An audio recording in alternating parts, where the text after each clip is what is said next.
Satu, dua, tiga.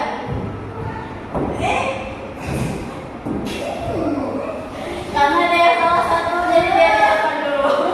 Selanjutnya Siti. Tunggu. Satu, dua, tiga. Lama. Silahkan ke depan. Nah, karena kalian salah, jadi kalian kena hukuman nih. Kira-kira apa hukumannya? Apa hukumannya harus kita berikan kepada mereka? Nyanyi Bu, dan nyanyi. Jadi ini aja. Nah, materi kita pada hari ini kan tentang puisi. Jadi aku mau tanya, kira-kira kalian tahu tentang apa itu puisi? Saya bisa pakai bahasa kalian aja. Puisi itu adalah proses menuangkan perasaan seseorang atau penulisnya ke dalam tulisan. Nah, benar. Tepuk tangan dulu aja. Kamu lihat dulu.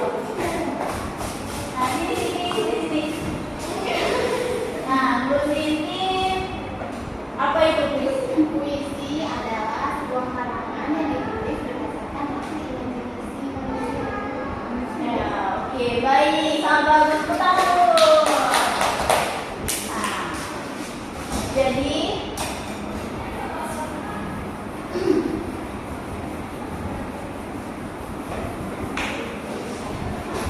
jadi hari ini kita belajar mengenai puisi. Jadi setelah teman-teman kalian tadi memaparkan apa itu puisi, di sini saya akan menjelaskan. Baik, bagus sekali yang tadi disampaikan oleh teman-teman kalian. Nah, dari yang disampaikan teman-teman kalian tadi, bisa kita simpulkan bahwa puisi itu adalah sebuah tulisan yang di dalamnya terdapat gagasan, informasi, atau imajinasi dari seorang penulis. Nah, dari tulisan-tulisan puisi tersebut bisa kita lihat bahwa puisi itu indah. Kenapa indah? Coba jawab sih. Kenapa kalimat-kalimat dalam puisi itu indah? Karena ditulis dengan bahasa yang romantis. Apa nggak dengar? Karena juga puisi itu ditulis dengan diksi-diksinya tuh romantis gitu. Nah, berarti penulisan dalam puisi tersebut kata-katanya indah. Makanya kata-katanya indah. Jadi dalam puisi itu ada dua jenis. Nah, puisi itu ada dua jenis. Yang pertama ada puisi baru, dan yang kedua puisi lama. Dari kedua puisi tersebut, apakah ada perbedaan? Ada. Apa perbedaannya? Puisi baru dibuat puisi lama udah lama. Iya. Jadi itu kelompok ya. Nah, jadi perbedaan dari puisi baru dan puisi lama ini berbeda. Kenapa? Karena jika puisi lama itu masih terikat oleh rima dan sajak AB-AB. Sedangkan puisi baru ini dia udah bebas. Dia membuat satu kalimat saja itu udah termasuk puisi. Jadi dia nggak harus bersajak AB-AB itu yang seperti kita tahu kan. Misalnya huruf A terakhir dari kalimat itu selanjutnya huruf A. Nah, kalau puisi baru itu tidak perlu seperti itu. Jadi di dalam puisi ini ada unsurnya. Kalian tahu nggak apa unsur dalam puisi?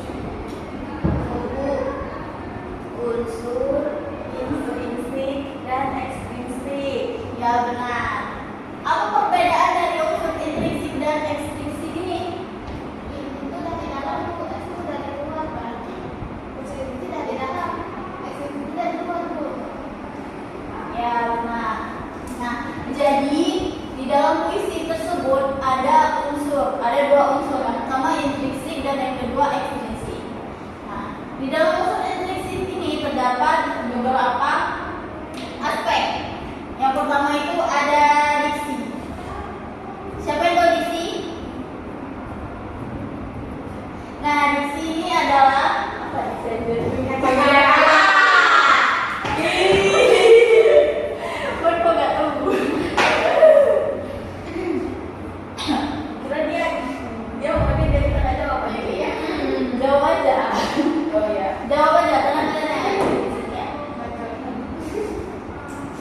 Jadi dalam puisi tersebut ada dua unsur. Yang pertama unsur intrinsik dan ekstrinsik.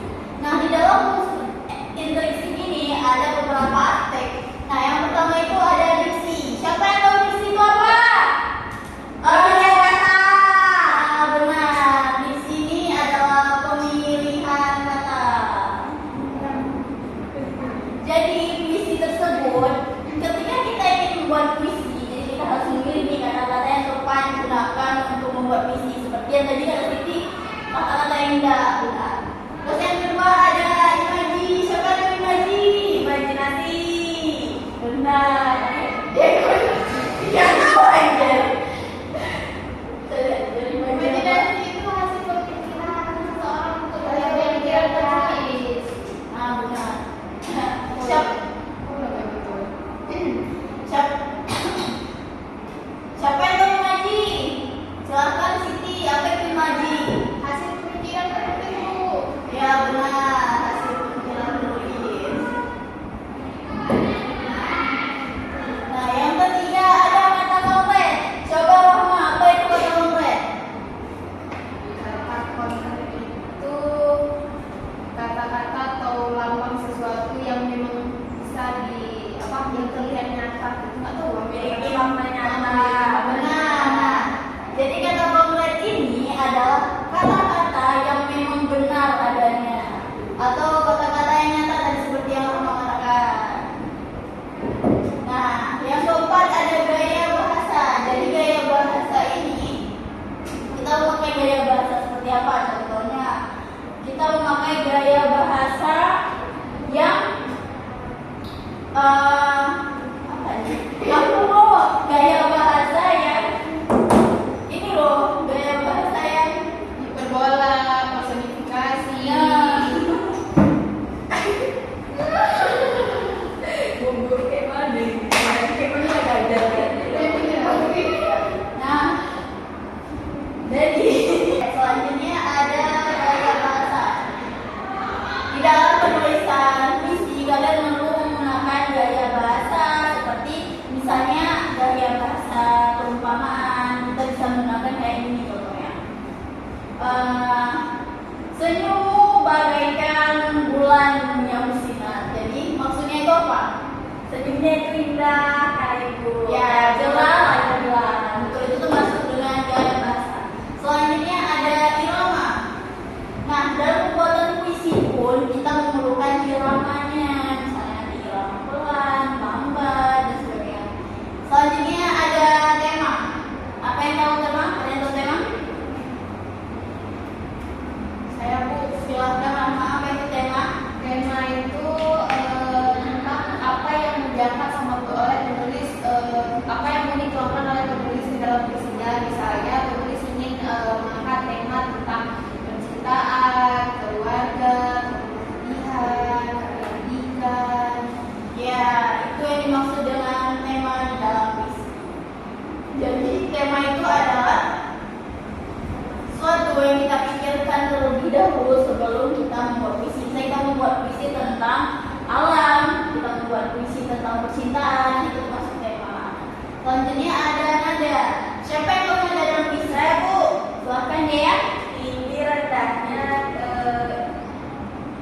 suara saat kita membaca puisi. Nah, jadi nada tersebut, jadi maksud nada dalam puisi ini adalah nada yang kita gunakan dalam kita berpuisi. Ada seseorang yang menggunakan nada tinggi dan ada seseorang juga yang menggunakan nada rendah.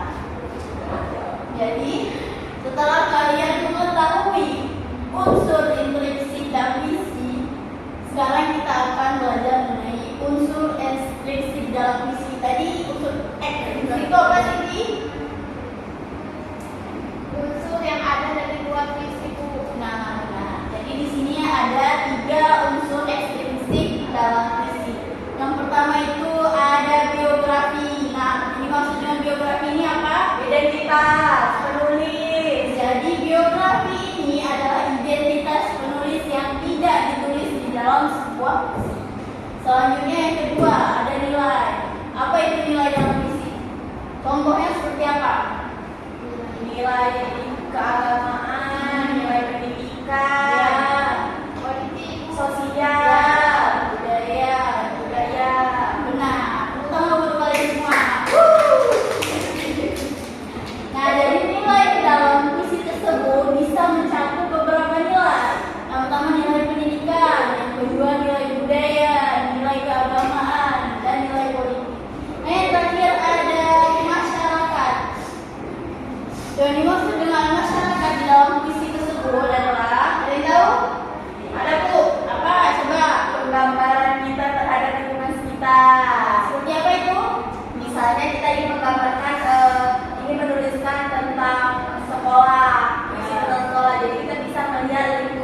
sekolah itu bagaimana? Nah, jadi masyarakat yang dimaksud di dalam ini adalah bagaimana kita menggambarkan di dalam misi kita tersebut tentang lingkungan sekitar kita. Misalnya tadi kamu dia ingin menggambarkan tentang lingkungan sekolah. Nah, kan pasti di lingkungan sekolah ada ruang kelas, ada lapangan, ada bendera, dan seperti itu yang dimaksud masyarakat. Nah, setelah kalian mengetahui unsur intrinsik dan unsur ekstrinsik ini, apakah ada pertanyaan? Tidak. Oke, saya anggap kalian sudah mengetahuinya ya. Nah, selanjutnya ada ciri-ciri puisi. Ada yang tahu apa itu ciri-ciri puisi? Silakan, Mak. Bahasanya tuh indah. Nah, jadi ciri-ciri puisi yang pertama itu menggunakan bahasa yang indah. Tidak mungkin kita membuat puisi tersebut tidak menggunakan bahasa yang indah. Yang kedua, memiliki struktur, Bu. Jadi di dalam puisi itu memiliki strukturnya seperti yang sudah kita pelajari tadi. Nah, yang ketiga ada yang tahu? Pada 5 Bu. Apa? Terikat oleh 5. Nah, yang terikat oleh 5 tersebut itu termasuk ciri-ciri puisi lama. Dan seperti saya bilang tadi, kalau ciri-ciri puisi baru itu tidak terikat oleh 5, dia bebas. Kalian buat misalnya puisinya tentang apa? Tentang diri kalian sendiri itu bebas. Kalian nggak perlu nih mencari kata-kata atau kalimat-kalimat yang cocok ya. Nah, dari apa yang sudah saya jelaskan sini, apakah kalian paham? Paham. Saya rasa kalian sudah paham. Nah, jadi sekarang tugas kalian. Malaikat yang cerah dan cantik itu bernama Ibu. Masuk ke duniaku dengan begitu tenang dan membawa kebahagiaan. Aku memujamu, aku mencintaimu, dan aku ingin berada di pangkuanmu selama. Ya, benar kepada Siti yang persoalan puisi. Nah, selanjutnya silahkan ya Siti. Ibu ambil nilai soalnya. Baik Bu. Dengan suara yang lantang ya. Dia ketawa Bu. Siti, jangan ketawain teman kamu. Malaikatku, malaikat yang cerah dan cantik itu bernama Ibu. Masuk ke duniaku dengan begitu tenang dan membawa kebahagiaan. Aku memujamu, aku mencintaimu, dan aku ingin berada di pangkuanmu selamanya. Ya, beri tangan dulu kepada Dea Rizky. Oke, terima kasih Dea. Selanjutnya kepada Rahmatillah. Silakan maju.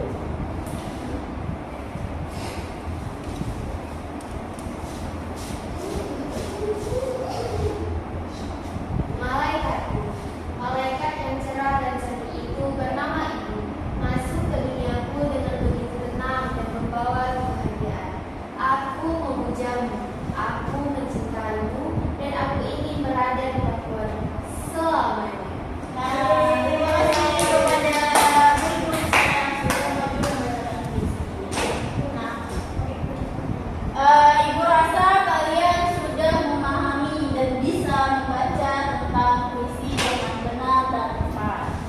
Nah, jadi tugas kalian di minggu selanjutnya, kalian saya tugaskan untuk membuat satu buah puisi. Nah, satu buah puisi, tetapi kalian pilih dari salah satu nilai dalam puisi tersebut. Nilai yang saya tentukan ada 3. Yang pertama tentang nilai kebudayaan, yang kedua tentang nilai pendidikan, dan yang terakhir tentang nilai keagamaan. Nah, kalian bisa pilih dari ketiga nilai tersebut dengan 3 nilai. Tapi kalian pilih nanti nilainya. Yang pertama saya tentukan nilainya itu tentang nilai keagamaan, nilai budaya, dan nilai pendidikan. Kalian bisa pilih dari ketiga nilai tersebut. Nah, jadi nanti kalian ketik aja puisinya dan kalian hias